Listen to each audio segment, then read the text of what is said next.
Ever dreamed of quitting your job, sipping kopi by the beach, and never worrying about Monday blues ever again? Welcome back to Wealth for You, the channel where we turn complicated money stuff into kopi shop conversations. And today, we're diving into one of the biggest financial dreams out there: FIRE, financial independence, retire early. But here's the million-dollar question: is FIRE really possible in Singapore? Or is it just another Western fantasy, like living in a bungalow with a backyard durian tree? Stick around till the end, because we'll break down exactly how much you need, how long it'll take, and what you can actually do to make FIRE work for you, even if you're not earning six figures.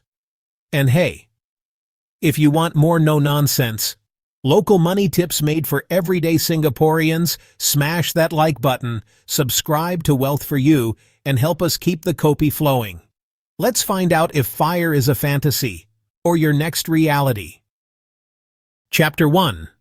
What is FIRE? So what exactly is FIRE? It stands for Financial Independence, Retire Early.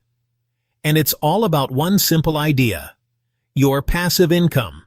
That's money from investments, not your 9-to-6 grind, is enough to fully cover your lifestyle expenses. In other words, if your money can pay your bills without you lifting a finger, congratulations, you don't have to work anymore. That's FIRE. But here's the real kicker: how much money do you actually need to pull this off? Chapter 2. The magic number in Singapore. According to a recent survey, many Singaporeans say they'd feel financially independent at around $612,000 in cash. So what can you actually do with that? Let's say you invest that $612,000 into a portfolio of dividend-paying stocks that gives you a 4% annual yield. That's about $24,000 a year, or $2,000 a month in passive income. Now that won't get you a condo in Orchard, but it might cover your basic expenses, especially if your home is fully paid off. Want more comfort?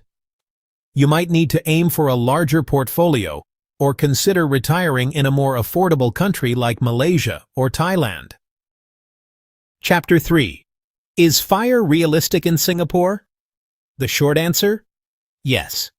But it really depends on your lifestyle. If you're happy with a simple, fuss-free life, or you're open to retiring overseas, then FIRE is definitely within reach. But if you want to stay in Singapore, eat out regularly, and still buy bubble tea without checking the price, you'll likely need at least $1.2 million or more to make it work. Let's be honest, Singapore's not exactly a budget destination, even for locals. Chapter 4. When can you FIRE? Alright, let's run a quick thought experiment. Imagine you start working at age 24, fresh out of NS. You're earning a take-home salary of $3,500, saving 35% of it, and getting a 4% pay raise every year. Now, if you invest those savings consistently, not leave them sleeping in a bank account, you could hit that $612,000 milestone by age 40. Yep, it's actually doable. As long as you don't spend half your paycheck on Shopee flash sales or $15 cafe brunches. Chapter 5. How much determination does it take? Let's be real. FIRE isn't for the faint-hearted. It takes more than just cutting back on bubble tea.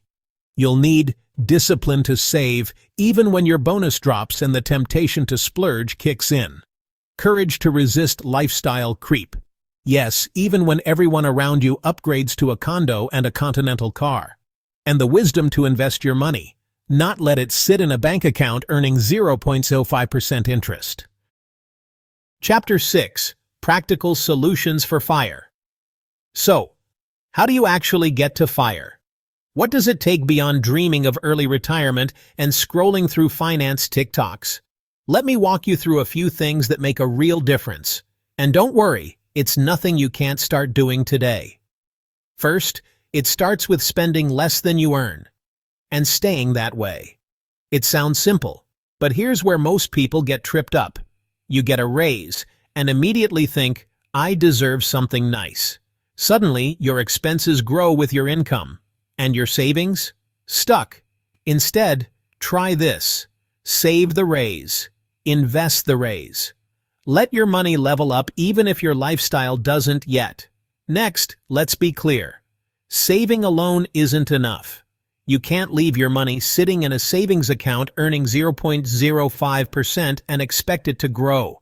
That's copy money, not compounding money. If you're serious about FIRE, you've got to invest.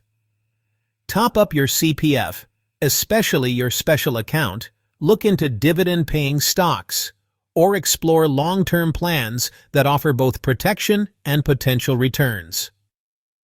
Now here's a sneaky but powerful tip. Use the system to your advantage. Singapore's got a bunch of tax reliefs and rebates. Top up your parents' CPF, donate to approved charities, claim every legal deduction you can. Because every dollar you don't pay in tax, that's another dollar you can invest. And let's not forget, protect your progress. Like Uncle Warren Buffett says, take care of the downside, and the upside will take care of itself.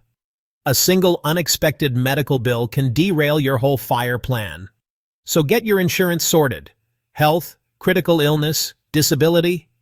You hope you'll never need it, but if you do, it could save your future. Finally, here's one more idea that's becoming more common: geo-arbitrage. If you're single or planning to retire overseas, your FIRE money can stretch way further in places like Malaysia or Thailand. You can live well, spend less, and still keep your ties to Singapore. Just don't forget to fly home and visit your mom during Chinese New Year, okay? So no, FIRE isn't magic, it's math. And a little bit of mindset. Start early, stay steady, and make the system work for you, not against you. That's the real way to retire early and still afford your copy. Chapter 7. What if you have kids or elderly parents? If you're part of the sandwich generation, juggling responsibilities for both kids and aging parents, the road to FIRE might take a little longer. But here's the good news. It's not impossible. You'll just need to plan differently. Maybe your goal isn't full retirement at 40, but something more flexible, like partial FIRE or barista FIRE, where you work part-time doing something less stressful while your investments cover the rest. It doesn't have to be all or nothing, just on your terms, and that's already a huge win. Final thoughts. FIRE isn't a race, and it's definitely not a competition, so don't compare your Chapter 1 to someone else's Chapter 10. Whether you reach financial independence by 40, 50, or decide to keep working because you love what you do, the real goal is this: freedom, security, and peace of mind. Start where you are. Save consistently. Invest intentionally. Even if you don't FIRE fast, you'll still be miles ahead of where you started, and ahead of most. If this helped you, give us a like, subscribe to Wealth for You, and share this video with someone who needs a money wake-up call. And tell us in the comments, what's your FIRE number, and how are you working toward it? Until next time, stay savvy, stay steady, and may your copy always be hot.